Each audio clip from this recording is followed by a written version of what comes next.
Hi, it's me again with CorelDraw Tips and Tricks. Earlier today, I showed somebody how to make this. And before I deleted the file, I thought, I'm going to play with it. And this is pretty cool. Give you some ideas on some things to do.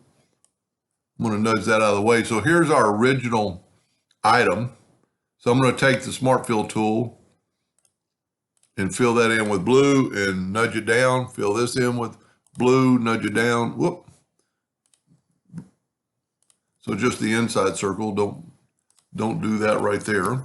Now, you've got three little circles, half circles. If we take them, and with that one selected, go to the interactive fill tool and kind of go across the middle, and then let's put a dark color in there so it makes it dark. Let's go a little bit further. Now, if you wanted to do it exactly, you would rotate it, but we're not going to really care about that. I'm just going to go from the center outwardly, and it's kind of hard to see until you actually click on it, and then we can move that over. What I was saying, if you can actually see a line right there, or I can, so I'm going to click on that one and do the exact same thing. But you could rotate it and make them all three look identical, but in this case it doesn't really matter.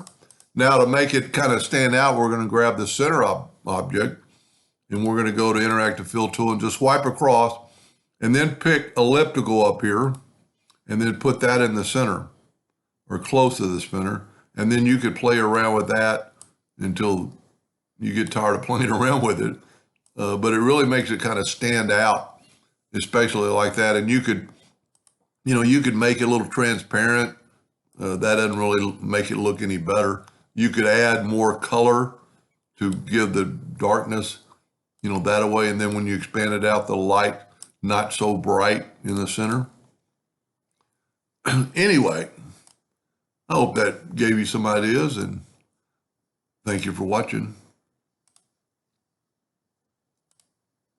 Makes it really stand out when you put a black background. Hope that helped. Thank you for watching.